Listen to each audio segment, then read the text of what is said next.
Good morning, student. Now, welcome in your bio class. So, student, first you should adopt your COVID-19 behavior.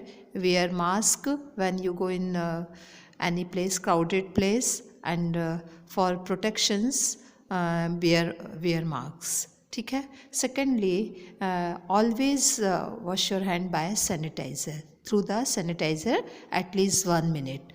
Third one, keep distances. So these are three very strong instructions which will keep you away from the COVID-19. So students, इस बात का आपको ध्यान रखना है. Now we will continue our chapter. Today's chapter is basically natural resources, where you have read air pollution, constitutions of air, then related to activities. Now today's then water, wonderful liquids, and how water is important for us. These are the some points which we have discussed. Today's we will discuss about water pollution. So basically, water pollution. Water dissolve the fertilizers and pesticides that we use in our farm. Water का use क्या है कि fertiliser pesticides को क्या करता है, इसमें हम डिज़ोल्व करते हैं और फिर उसको स्प्रे करते हैं. So some percentage of these substance are washed into the water bodies. और जब इन्हें एग्रीकल्चर लैंड पर जब डालते हैं तो कुछ जो है वॉश आउट हो जाता है. वही वाटर जो पेस्टिसाइड्स और फर्टिलाइजर्स से फिल है and it is washed into water body में चला जाता है. Sewage from our town and cities and the waste from the factories are also dumped into the river और लेक्स. इसी तरीके से वाटर पॉल्यूशन के सेकेंड रीजंस ये भी हैं कि जो सीवेज डेवलप हो रहा है हमारे टाउन्स पर और शहर पर, वो भी फैक्ट्रीज़ का निकला हुआ वेस्ट वो भी सब डंप हो रहा है रिवर में और लेक्स में. Specific industries also use water for cooling and various operations and later return the hot water to water bodies. Specific industries भी हैं जो कि वाटर का यूज़ कूलिंग के लिए करती हैं, क्योंकि वो डिफरेंट केमिकल फैक्ट्रीज़ में यूज़ हो रहा है और फिर उसको हॉट वाटर के फॉर्म पर वाटर बॉडीज़ पर डाल देती हैं. Another manner in which the temperature of water in various can be affected in which water is released from dam. ठीक है. इसी तरीके से जी ये जो वाटर रिवर पर हम लोग डालते हैं और डिस्पोज हो रहा है वो कहीं ना कहीं हमारे डैम वगैरह से भी जो निकल रहा है कहीं ना कहीं वाटर पॉल्यूशंस को क्या कर रहा है, इंक्रीज कर रहा है. तो these are some reasons which increase water pollution. The water inside the deep reservoir would be colder than the water at the surface, which gets heated by the sun. All these can affect the life forms which are found in those water bodies in various way. और इस तरीके से water pollution किसके ऊपर effect कर रहा है, जो हमारे वाटर लाइफ फॉर्म है उनको अफेक्ट करता है. ठीक है. किस वे में, इस तरीके से जो वाटर पॉल्यूटेड होकर रिवर में उसमें जा रहा है. ठीक है बेटा.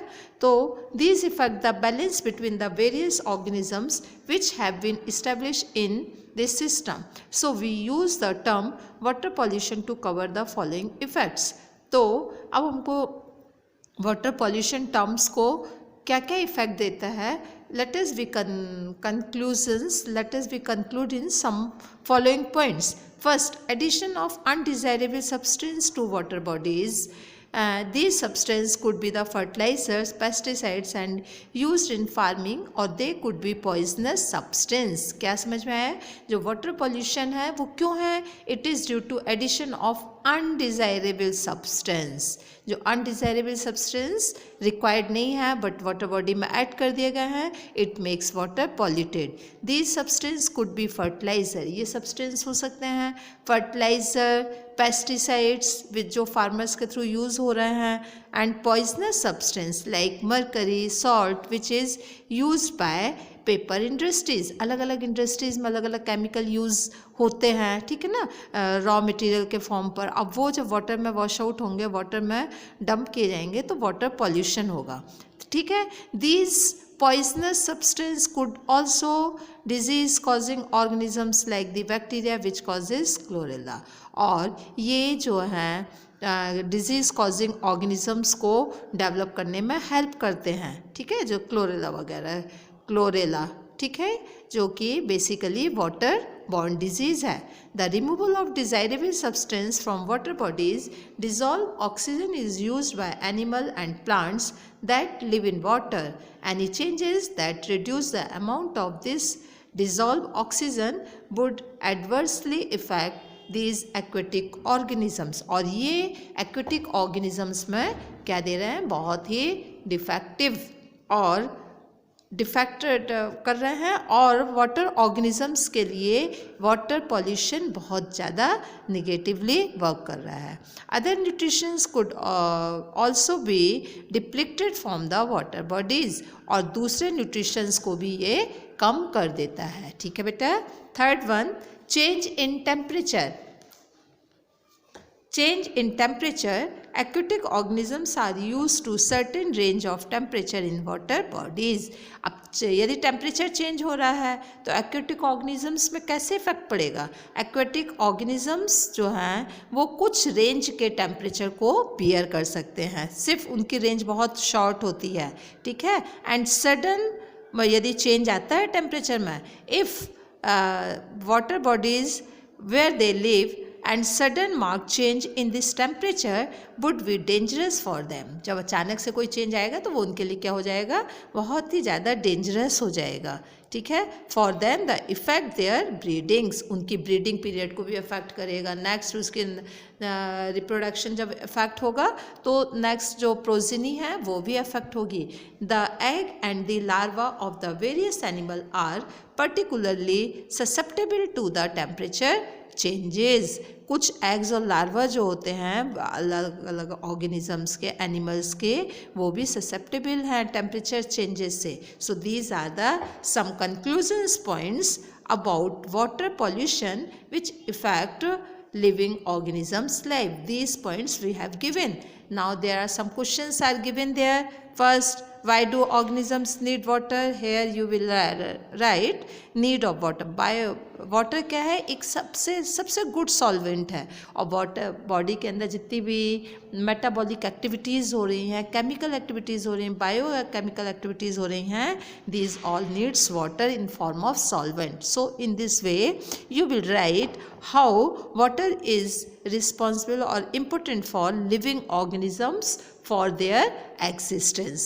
For the major source of fresh water in the city, town, village where you जहाँ आप रहते हो उसका मेजर सोर्स क्या है, ये आपका सराउंडिंग क्वेश्चंस है. Do you know of any activities which may be polluted this water resources. आप कोई ऐसी एक्टिविटीज़ को जानते हो जो कि कहीं ना कहीं वाटर पॉल्यूशंस में हेल्प कर रही है, तो उन सबको लिखना है आपको, ठीक है बेटे. तो ये 3 क्वेश्चंस आप अपनी नोटबुक पर कर लोगे, बट वर्क सबमिशंस पर इसकी ज़रूरत नहीं है. वर्क में मैं आपको दूसरा दूंगी. अब आता है second point. This is mineral riches in the soil. क्या है ये, mineral riches in the soil. Soil क्यों इम्पोर्टेंट है? What is the importance of soil? Because it is major natural resources. You have just discussed water, you have just discussed air, water and soil. So in this topic we will read or we will teach you why soil is important. Soil is an important resources that decided the diversity of life in this area. Yes, it is very important point. Soil decide life style और life form. जिस तरीके की soil होगी उधर पर उसी तरीके के लिविंग ऑर्गेनिजम्स ग्रो करने लगेंगे. डिफरेंट टाइप की सॉइल है, अर्थ में डिफरेंट टाइप का टेम्परेचर है, डिफरेंट टाइप का एयर है, तो लाइफ फॉर्म भी डिफरेंट है. The outer most layer of our earth is called the crust and the mineral found in the layer supply a variety of nutrients to life form. But these minerals will not be available to the organisms if the minerals are bound up in huge rocks. Over long period of time, thousands and millions of years, the rocks at or near the surface of the earth are broken down by various physical, chemical and some biological process. Here you will read how to soil is formed. Soil, the formation of soil by breakdown of the rocks. Rocks के breakdown होने से soil बनती है और ये soil जब अलग अलग resources से form होती है तो उसमें minerals भी अलग अलग होते हैं. Means soil का formation rock से हो रहा है तो rock में जो substance सबसे ज़्यादा होगा soil भी उसी mineral से सबसे ज़्यादा rich होगी. ठीक है. अब soil formation में किस तरीके से दूसरे फैक्टर्स वर्क करते हैं like sun water these are the some factors that help to making of soil. Now how to sun work. The sun heat up rocks during the day and they expand. क्या होता है जब किसी पे heat बहुत समय तक होती है तो वो एक्सपेंड होने लगता है ना. सनलाइट में हीट है और उसमें एक्सपेंड हो रहा है तो same conditions is there. Rocks कैसे ब्रेक हो रहा है. The sun heat up rock during the day and expand. Rock में सन कंटिन्यूस पड़ रही है जिससे वो एक्सपेंड हो रहा है. At night these rocks cool down and contract. Night में जब सन नहीं है तो ये रॉक्स क्या होते हैं कूल डाउन होके क्या हो रहे हैं कॉन्ट्रैक्ट हो रहे हैं. Since all parts of the rock do not expand and contract at the same rate. लेकिन ये प्रोसेस सब रॉक्स में एक जैसे रेट पे नहीं हो रही है. This result in the formation of cracks. तो क्रैक्स फॉर्म हो रहे हैं. Ultimately the huge rocks break up into smaller piece. और इस तरीके से बड़े बड़े रॉक्स जो हैं स्मॉलर पीस पर क्या होते हैं ब्रेक डाउन हो रहे हैं. अब वाटर किस तरीके से सॉइल फॉर्मेशन में हेल्प कर रहा है. Water help in formation of soil in two ways. One, water could get into the cracks and rocks form due to the uneven heating of the sun. अभी जब water rocks पर जाएगा ठीक है ना रॉक्स पर जाएगा तो रॉक्स पे जाने पे क्या होगा उसमें अनइवन हीटिंग हुई. क्रैक्स के ऊपर गया अनइवन हीटिंग हुई और ये अनइवन हीटिंग से और वाटर जो है फ्रीज़ हो रहा है. जब रॉक्स कूल डाउन हो रही तो वाटर फ्रीज़ हो रहा है. इस तरीके से वाटर के फ्रीज़ होने पे वाटर के मतलब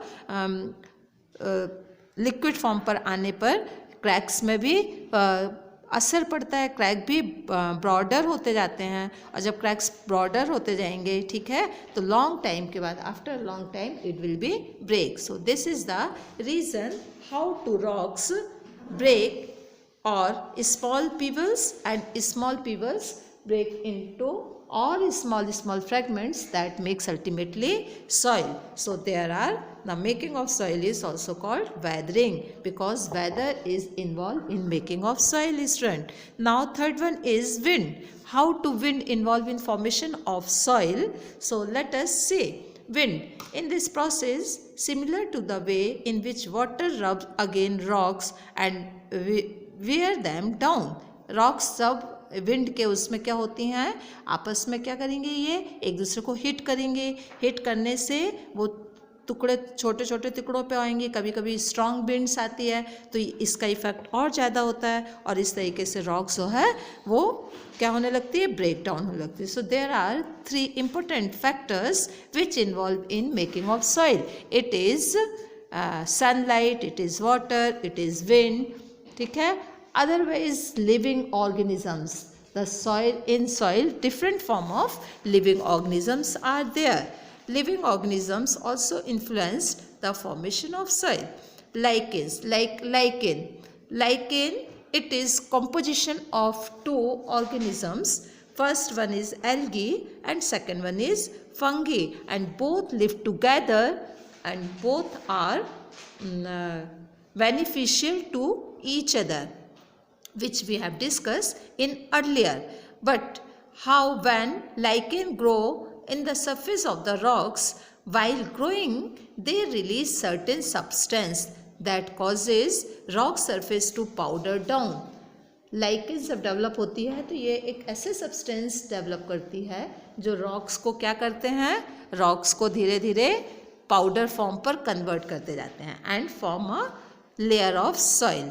Other small plants like mosses are available to grow on this surface. Now they causes the rocks to break up further. In this way, rock is convert in small fragments, then pebbles, then or small fragments. Ultimately, it forms a soil. So this is the way. Now we can say, that's a reason we can say soil is a mixture, है ना, ये mixture है क्योंकि इसमें किसी का भी composition, कोई भी कंपोनेंट्स जो इसमें है उसका कंपोजिशन डेफिनेट नहीं है. It's contain small particles of rocks at different size. It's also contain bits of decaying living organisms such as humus. In addition, soil also contain various form of microscopic organisms.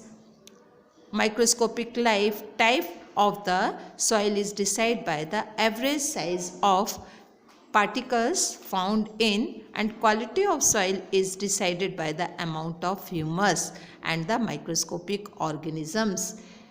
There are different type of soil और हर soil की जो kinds हैं वो उनका nature different होता है और वो डिपेंड करता है कि उसमें ह्यूमस कितना है, माइक्रोस्कोपिक ऑर्गेनिजम्स कितने हैं. These are the major factor to decide types of rocks. So student, I think you just understood what is the soil, how soil is rich